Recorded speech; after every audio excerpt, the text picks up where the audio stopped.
శ్రీ గురుభ్యో నమ.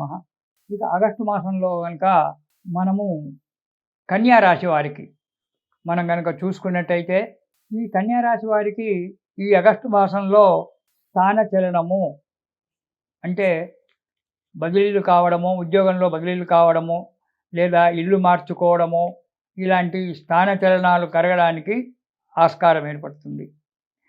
దగ్గరి బంధువుల చేత మాటలు పడవలసి వస్తుంది. అనవసరంగా డబ్బు ఖర్చు పెట్టడం జరుగుతుంటుంది. సంఘంలో అగౌరవం ఏర్పడడానికి కొంత ఆస్కారం ఉంది ఈ కన్యా రాశి వారికి. ఇక ఈ కన్యా రాశి వారికి ఈ మొదటి వారంలో అంటే ఆగస్టులో మొదటి వారంలో కనుక చూసినట్టయితే, చేసే పనుల వల్ల స్వల్ప లాభము, కొద్దిగా మాత్రం ఏదో లాభం కనబడినట్టుగా ఉంటుంది. స్థాన చలనం జరుగుతుంది. మనస్తాపం ఏర్పడడానికి అవకాశం ఉంది. కాబట్టి మొదటి వారము జాగ్రత్తగా ఉండండి. ఇక రెండవ వారం కనుక చూసుకున్నట్టయితే, కొన్ని అనుకోనటువంటి ఒక కష్టాలు వచ్చి పడడం జరుగుతుంటుంది. చేయని తప్పుకు కొన్ని శిక్షలు అనుభవించవలసినటువంటి ఒక సమయం కూడా రావచ్చు కొందరికి. ఈ కన్యా రాశి వారికి అనారోగ్యం ఏర్పడుతుంది. నీరసంగా ఉండడము, అలసత్వము, ప్రతి పని లేజీతనం. అలసత్వం అంటే లేజీతనం. ఎప్పుడు లేజీగా ఉండడము, దేని యందు శ్రద్ధ లేకపోవడము, ఇలాంటివి జరగడానికి ఆస్కారం ఉంటుంది. కాబట్టి దానికి రెమెడీ చెప్తాననుకోండి, దానికి మీరు చాలా జాగ్రత్తగా ఉండి వ్యవహారాలు చేస్తూ ఉండండి. అలసత్వాన్ని దగ్గరికి రానివ్వకండి, లేజీతనాన్ని దగ్గరికి రానివ్వకండి. కష్టాలు వస్తుంటాయి, పోతుంటాయి. కానీ అలసత్వాన్ని దగ్గరికి తీసుకొని ఎప్పుడు మందకోడిగా కూర్చుంటే ఇంకా ఆరోగ్యం దెబ్బతినడము, ధన వ్యయం కూడా జరగడానికి ఆస్కారం ఏర్పడుతుంది. ఇక మూడవ వారం కనుక చూసుకున్నట్టయితే, భార్యాబిడ్డల చేత సుఖంగా ఉండడము అనేటువంటి విషయం ఏర్పడుతుంది. ఈ కన్యా రాశి వారికి మూడవ వారంలో భార్యాబిడ్డల యందు శ్రద్ధ ఎక్కువగా చూపించడం జరుగుతుంటుంది. తర్వాత సంతోషంగా, ఆనందంగా ఉండడం జరుగుతుంటుంది.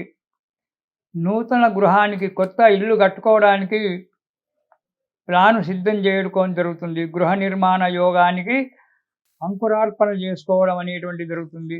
మా భార్యాభర్తలు మాట్లాడుకోవడము, పిల్లలతో మాట్లాడుకోవడము, గృహ నిర్మాణానికి అంకురార్పణ జరగడానికి ఆస్కారం ఉంది. కాబట్టి తగు శ్రద్ధ, భార్యాబిడ్డల యందు శ్రద్ధ వహించి వారితో ఆలోచించి ప్రతి పని కూడా ముందుకు అడుగు వేయండి. ఇక ఈ కన్యా రాశి వారికి ఆగస్టు మాసంలో 4వ వారం కనుక చూసుకున్నట్టయితే, మానసికమైన ఆనందం. 3వ వారంలో ఏదో శుభం జరుగుతూ ఉంటుంది కాబట్టి 4వ వారంలో మానసికమైన ఆనందంతో ఉంటారు.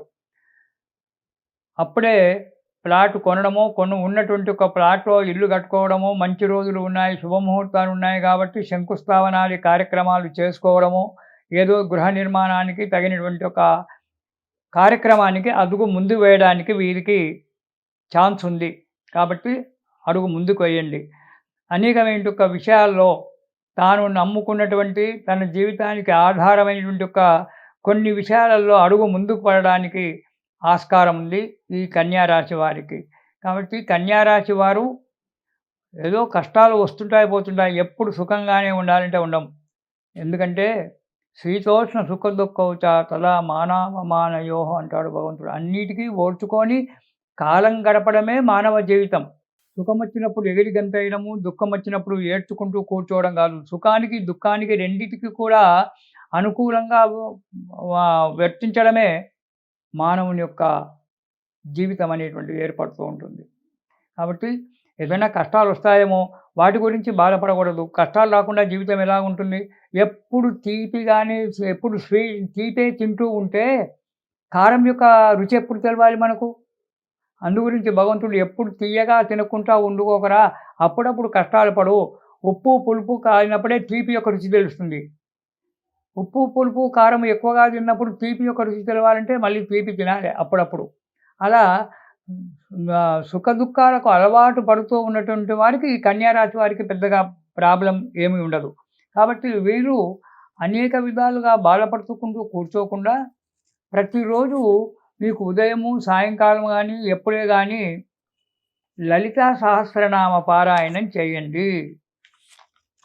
ప్రతిరోజు కూడా కన్యా రాశి వారు ఊరుకోకుండా ప్రతిరోజు ఒకసారి ఉదయమో సాయంకాలమో మీకు అనుకూలమైన పరిస్థితి చూసుకొని ఇంట్లో లలితా సహస్రనామాలు కనుక పారాయణం చేసినట్టయితే ఈ కన్యా రాశి వారికి అంతా శుభమే జరుగుతుంది. మంచిగా ఉంటారు. ఇది శుభం.